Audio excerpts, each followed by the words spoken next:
Saya masih bersama Ketua Dewan Etik Perkumpulan Survei Opini Publik Indonesia atau yang disingkat Persepi. Ia juga Guru Besar Statistika Institut Pertanian Bogor, Profesor Asep Saifuddin. Prof, kalau kita melihat begitu banyak survei yang kemudian bisa berbeda satu sama lainnya, sebenarnya survei itu bisa salah nggak? Sejauh metodologinya benar, survei itu bisa berbeda tapi tidak salah. Karena itu potret saat itu. Tapi tidak berarti itulah yang akan terjadi. Itu yang harus diingat, belum tentu ini pasti akan terjadi karena itu Betul. potret saat itu. Potret saat itu, iya. Karena parameter itu berubah. Oke, Ya, tapi Prof ini apakah sebagai Ketua Dewan Etik Persepi yang membawahi lembaga-lembaga survei Anda ingin membela organisasi ini dengan mengatakan ya nggak ada yang salah, cuman ini ya motretnya yang beda. Padahal selama ini lembaga survei banyak dituduh sengaja menggiring opini atau sengaja diarahkan untuk kepentingan paslon tertentu. Tergantung siapa yang bayar.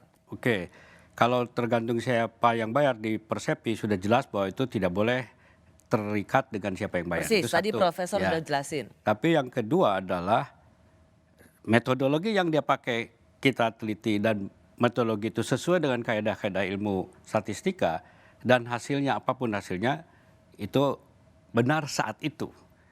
Tetapi saya juga bisa mengatakan bahwa angka saat itu bisa berubah di hari, 2 hari, 3 hari, bahkan 1 bulan yang akan datang.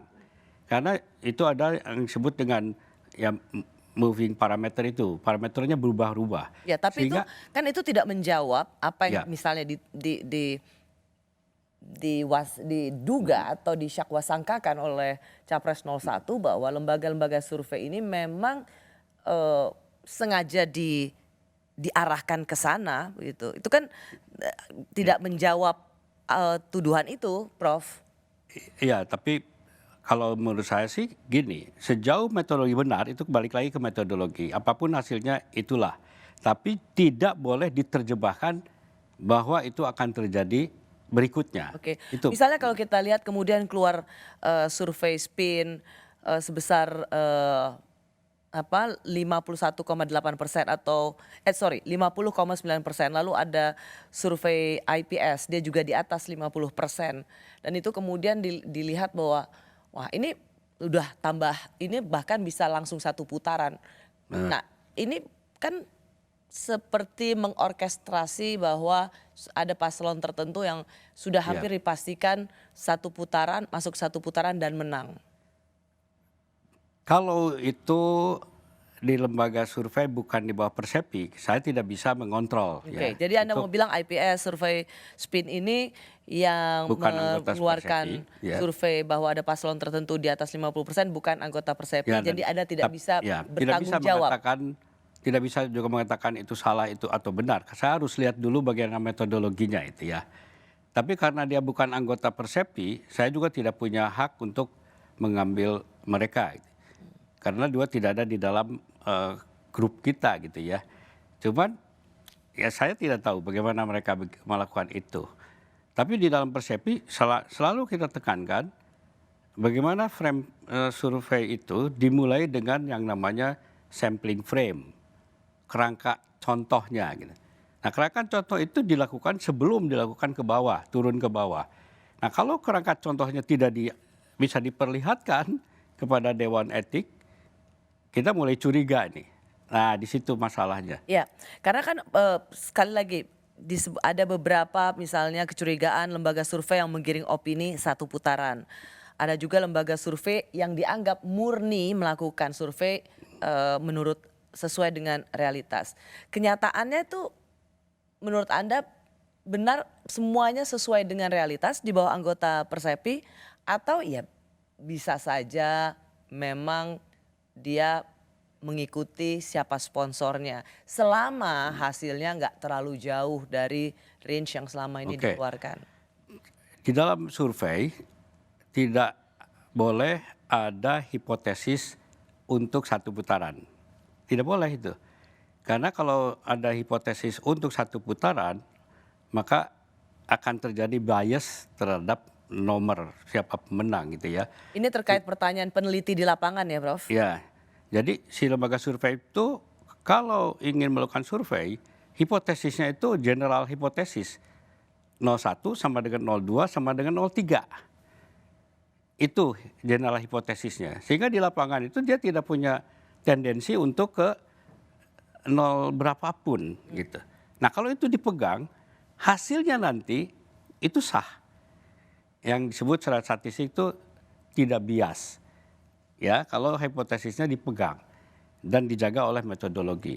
Tapi kalau ada suatu lembaga survei yang sudah cita-citanya untuk satu putaran, nah itu lain lagi.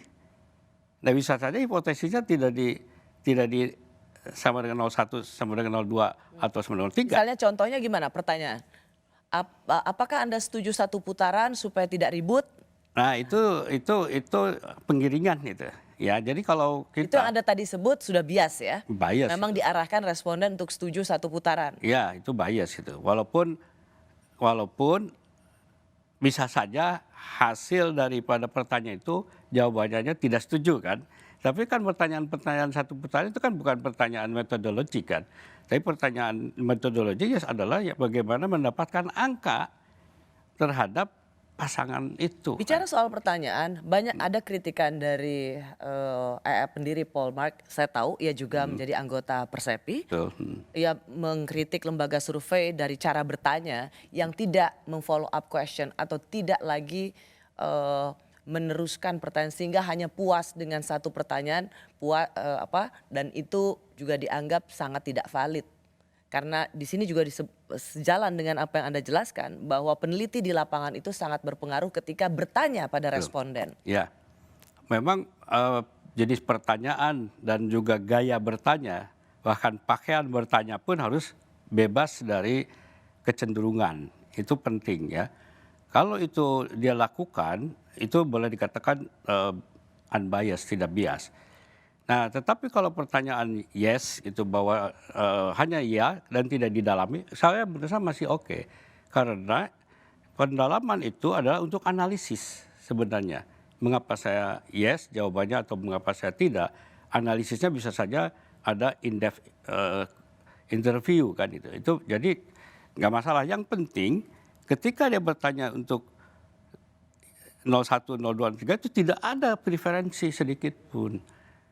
Berpakaian pun harus, ya kalau mereka pakaian sarung, ikutin pakai sarung sebenarnya. Ya. Supaya tidak ada bias dari atribut. Ya. Gitu.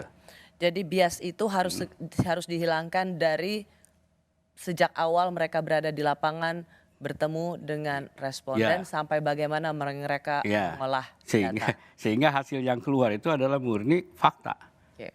Baik Prof, saya mau masuk pengalaman survei yang sudah makin akrab bagi para pembuat kebijakan di partai politik, pemerintahan maupun masyarakat. Tapi kita juga pernah punya pengalaman tentang quick count yang juga ditunggu-tunggu di hari hanya, tetapi pernah jadi persoalan yang cukup besar di masa lalu.